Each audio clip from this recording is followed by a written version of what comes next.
Pernah kepikiran nggak sih, gimana jutaan manusia dengan pemikiran yang beda-beda bisa hidup bareng dalam satu tempat? Nah, dalam pembahasan kali ini, kita akan coba bongkar mesin raksasa yang kita sebut masyarakat. Dan kita akan mulai dari komponen paling kecilnya, diri kita sendiri. Oke, ini dia peta perjalanan kita. Kita akan mulai dari hal yang paling dasar, yaitu individu, lalu bergerak ke cara kita hidup dengan segala perbedaan, aturan mainnya, nilai-nilai yang nggak terlihat, sampai akhirnya gimana kita mengatasi masalah-masalah yang muncul. Yuk kita mulai dari bagian pertama. Ini adalah soal perjalanan dari aku menjadi kita. Gimana sih satu orang bisa jadi bagian dari sesuatu yang jauh lebih besar? Jadi, apa itu individu? Anggap aja kita ini seperti atom dalam sebuah sistem sosial. Setiap orang itu satu unit utuh yang nggak bisa dibagi-bagi, punya karakter dan kepribadiannya sendiri. Walaupun kita dipengaruhi lingkungan dan orang tua, pada dasarnya kita ini entitas yang unik dan berdiri sendiri. Nah, alurnya itu sebenarnya simple. Semuanya berawal dari satu titik. Individu. Kumpulan individu ini kemudian membentuk unit yang lebih besar, yaitu keluarga. Dan dari kumpulan keluarga inilah terbentuk struktur raksasa yang kita kenal sebagai masyarakat. Dari satu menjadi banyak. Keluarga itu ibarat sekolah pertama kita dalam hidup. Disinilah kita pertama kali belajar berinteraksi, berbagi, negosiasi, dan peduli sama orang lain.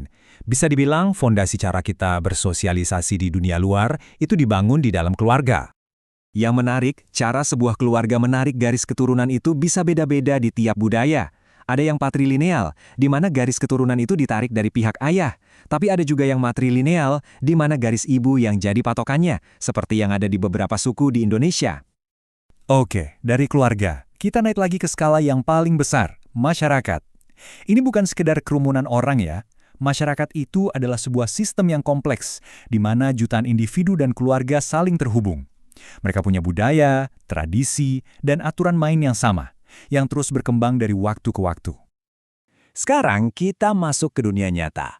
Masyarakat modern itu kan jarang banget yang isinya seragam semua. Nah, gimana caranya kita bisa hidup bareng dengan semua perbedaan ini? Disinilah kita bicara soal kemajemukan. Kemajemukan ini ya, fakta kehidupan. Apalagi di Indonesia kan, satu negara bisa jadi rumah buat ratusan suku, bahasa, dan agama yang berbeda. Setiap kelompok ini punya identitasnya masing-masing, dan inilah yang bikin masyarakat kita jadi kaya dan berwarna. Tapi, ya itu dia, keberagaman juga punya sisi lain. Kalau nggak dikelola dengan baik, perbedaan ini bisa jadi sumber gesekan. Bisa muncul diskriminasi, stereotip negatif, bahkan konflik terbuka yang bisa merusak tatanan sosial kita. Tapi tenang, bukan berarti kita nggak bisa berbuat apa-apa. Kita punya alat-alatnya kok. Lewat pendidikan yang mengajarkan toleransi, dialog yang membangun jembatan pemahaman, dan kebijakan yang adil buat semua, kita bisa merawat harmoni di tengah perbedaan.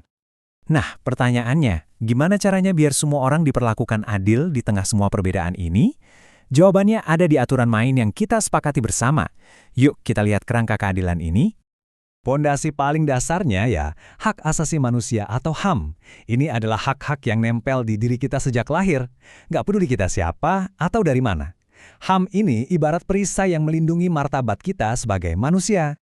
Terus, gimana caranya kita memastikan hak-hak ini beneran dijaga? Nah, salah satu sistem yang dirancang untuk itu adalah demokrasi. Intinya, kekuasaan ada di tangan rakyat. Rakyat yang memilih pemimpinnya dan punya kebebasan buat bersuara.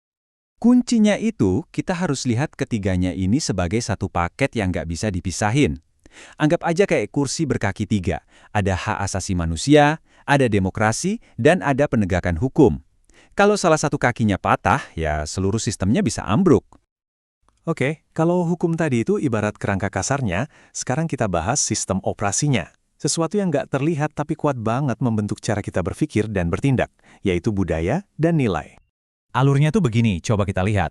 Semua berawal dari nilai, yaitu keyakinan kita tentang apa yang baik dan buruk. Nilai ini kemudian diekspresikan lewat budaya, misalnya lewat adat istiadat, bahasa, atau seni. Dan akhirnya, budaya ini disebarkan dan dikuatkan lewat interaksi sosial kita sehari-hari. Tapi, ya namanya juga sistem, nggak selamanya berjalan mulus kan? Pasti ada kalanya sistem ini menghadapi tekanan atau gangguan. Nah, saat itulah muncul apa yang kita sebut sebagai masalah sosial. Gampangnya gini, masalah sosial itu ibarat penyakit di dalam tubuh masyarakat. Ini adalah kondisi apapun yang bikin sistem tidak berjalan normal dan menghalangi warganya buat hidup dengan baik dan sejahtera.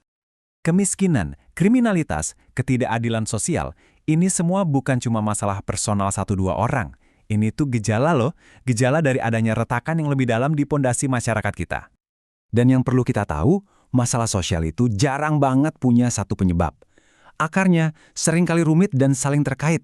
Bisa dari faktor ekonomi, gesekan budaya, kebijakan politik yang salah, atau bahkan masalah lingkungan. Karena penyebabnya kompleks, solusinya juga harus keroyokan. Nggak bisa cuma satu pihak.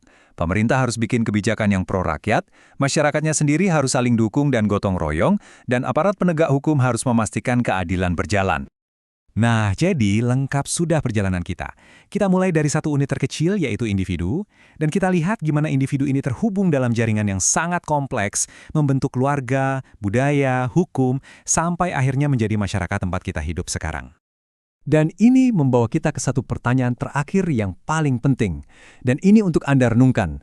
Setelah kita sama-sama tahu bagaimana sistem ini bekerja, kira-kira apa peran yang akan Anda mainkan di dalamnya?